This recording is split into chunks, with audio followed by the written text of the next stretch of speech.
इज्जत, दौलत, शोहरत, औरत, जिस चीज के लिए, चार चीजें जिसके पीछे दुनिया भाग रही, आजकल की नौजवान नस्लें, मर्द और औरत सब भाग रहे, अल्लाह ने वो हमारे कदमों में रखी थी, लेकिन दिल का सुकून नहीं था, जो सबसे बड़ी दौलत है, सबसे बड़ी चीज है, सुकून कल्ब,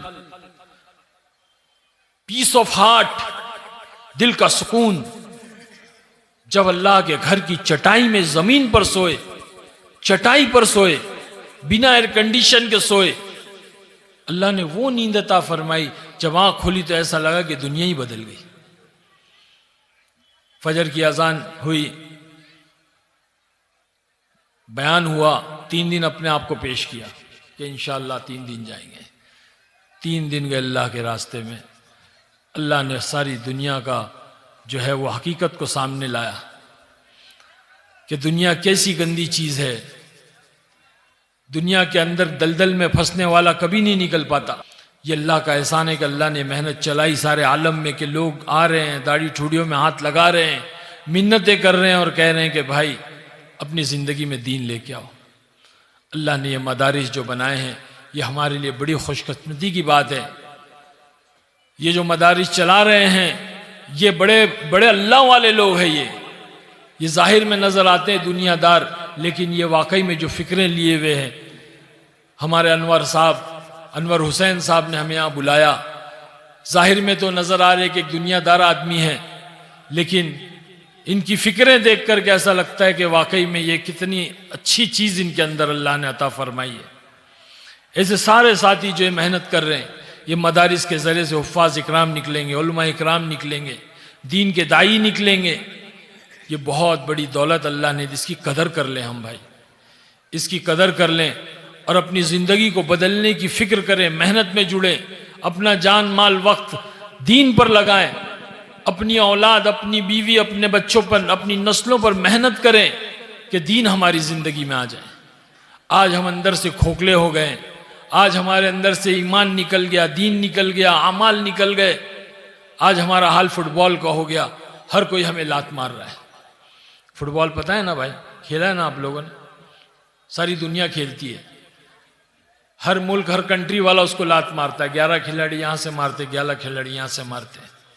अगर आप उस फुटबॉल को उठाओगे और पूछोगे भाई तेरा क्या गुनाह है, तेरी क्या खता है, तेरा क्या जुर्म है, तूने ऐसा क्या कर दिया जो तुझे हर कोई लात मारता है, और अल्लाह पाक उस फुटबॉल को गोयाई दे दे, जुबान दे दे, बोलने की ताकत दे दे, स्पीकिंग पावर दे दे, तो फुटबॉल कहेगा मेरा इतना गुनाह है, मेरा इतना जुर्म है, मेरी इतनी खता है, मेरा इतना कसूर है कि मैं अंदर से खाली हूँ। अगर मैं अंदर से भरा हुआ होता तो किसी माई के लाल में ताकत नहीं थी जो मुझे लात मारता।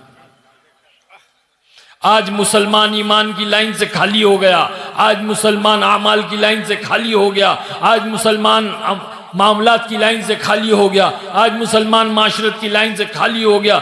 जिंदगी के जितने शोबे अल्लाह ने बतलाए उन तमाम शोबों से खाली हो गया। अल्लाह ने उसको ठोकरों में डाल दिया।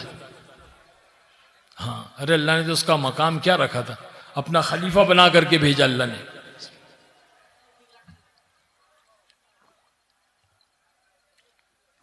अल्लाह ने अपना खलीफा बना करके भेजा, और एक खलीफा ठोकरों में आ गया।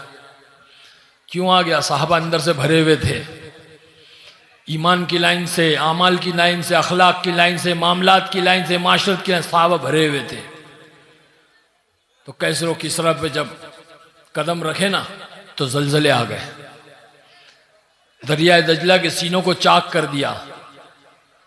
साहबा ने अपने ईमान की बुनियाद पर, अपने आमाल की बुनियाद पर, आज हम फुटबॉल बन गए, जो आ रहा लात मार के जा रहा है, जो आ रहा लात मार के। अल्लाह की कसम, हम अपने ईमान और आमाल को सही कर देंगे ना, अल्लाह हमें दुनिया पर मुसल्लत करेगा, अल्लाह हमें दुनिया का बादशाह बनाएगा। क्योंकि दिलों में मोहब्बत डालने वाली ज़ात भी अल्लाह की है और नफरतें डालने वाली ज़ात भी अल्लाह की है। नूह अलैहिस्सलाम को जब अल्लाह ने कहा कि नूह कश्ती बनाओ और उस कश्ती के अंदर 80 या 82 लोग जो आप पर ईमान लाए थे उनको दाखिल करो और तमाम जानवरों के जोड़ों को दाखिल करो, तो नूह अलैहिस्सलाम ने कहा या अल्लाह, मैं जानवरों के जोड़ों को तो दाखिल कर लूँगा, लेकिन या अल्लाह मैं इनको काबू कैसे करूँगा, इनमें तो आपस में अदावतें हैं, इनमें तो आपस में दुश्मनियां हैं, अल्लाह इनमें तो जो है नफरतें हैं, मैं इनको काबू कैसे करूंगा? बिल्ली चूहे को खा जाएगी, कुत्ता बिल्ली को फाड़ देगा, शेर बकरी को खा जाएगा, भेड़िया जो हिरन को खा जाएगा, अल्लाह मैं इनको काबू कैसे करूंगा, कंट्रोल कैसे करूंगा? अल्लाह ने कहा है नूह, इनके अंदर दुश्मनियां डाली किसने? इनके दिलों में नफरतें डाली किसने? इनके दिलों के अंदर अदावत डाली किसने? नूह अलैहिस्सलाम ने कहा अल्लाह आपने। तो अल्लाह ने फरमाया कि मोहब्बतें भी हम डालेंगे। क्या फरमाया? अरे बोलो ना, मोहब्बत भी हम डालेंगे। तो जब हमारे अंदर ईमान और अमाल की कैफियत बन जाएगी, हम अल्लाह के हुक्म और हज़रत मोहम्मद सल्लल्लाहु अलैहि वसल्लम के तरीकों पे चलने वाले बन जाएंगे, अल्लाह दुनिया के दिलों में, हमारे दुश्मनों के, इस्लाम के दुश्मनों के दिलों के अंदर अल्लाह मोहब्बत डालेगा हमारे लिए। आज हम पर जो भी जुल्म हो रहा है, आज हम पर जो भी किया जा रहा है, यह हमारे अमाल की बुनियाद पर अल्लाह ने हम पर मुसल्लत किया। ये बात मेरी याद रखना। हम अल्लाह की तरफ मुतवज्जे हो जाएंगे, हज़रत मोहम्मद सल्लल्लाहु अलैहि वसल्लम की सुन्नतों को अपनी ज़िंदगी में लाएंगे। आपको मालूम है मेरी ज़िंदगी का टर्निंग पॉइंट क्या था? सबसे पहली वजह क्या बनी? एक अमीर साहब मुझसे मिलने के लिए आए। मैं सुबह शूटिंग पर जा रहा था, वो अमीर साहब मेरी गाड़ी के पास आके खड़े हुए थे। बुजुर्ग, सफ़ेद दाढ़ी, सफ़ेद टोपी, सफ़ेद कुर्ता, मैला कुचेला। मैंने समझा कोई फ़कीर है, कोई मांगने वाला साहिल है। मैंने देखा उन्होंने मुझे सलाम किया, मैंने जवाब दिया। मैंने अपने जेब में हाथ डाला कि कुछ पैसे दे दूं सदका। तो कहने लगे ना ना ना, मुझे एक सवाल करना है। तो मैंने कहा ठीक है पूछिए। कहने लगे ये बताओ मरना है कि नहीं मरना है? धत तेरी के। मैंने बोला ये कौन सुबह सुबह बुढ़ा है यार, ये मलकुल मौत तो नहीं है, ये सुबह सुबह मरने की बात। हमारी जिंदगी में मौत का कोई तस्करा नहीं था, हमारी जिंदगी में मौत की कोई बात नहीं थी। हम तो मौत को भूल बैठे थे। और जब आदमी मौत को भूल जाता है तभी सर्कस हो जाता है। इसीलिए जनाब रसूलुल्लाह सल्लल्लाहु अलैहि वसल्लम ने कहा कि रोजाना 25 मरतबा ये दुआ पढ़ो, मौत को याद करो। अल्लाहुम्मा बारिक ली फिल मौत व फीमा बादल मौत। ये 25 मरतबा पढ़ने का हुक्म दिया कि जो बंदा 25 मरतबा ये पढ़ेगा, उस दिन उसका इंतकाल हो गया तो अल्लाह शहीदों में शुमार करेगा। तो हम तो मौत को भूल बैठे थे। गुस्सा आया, ये बुढ़ा कौन है भाई, सुबह सुबह काम पे जा रहे हैं और ये मरने की बात कर रहा है। मैंने कहा हाँ चाचा, पहले आपको मरना है, बाद में मुझे मरना है। तो हंसने लगे। हाँ, अरे मैंने तो ऐसा कहा जैसे कि मुझे मालूम है किसको मरना है। कोरोना में तो हमने देखा ना कि दादा के कंधे पे पोते का जनाजा और बाप के कंधे पे बेटे का जनाजा।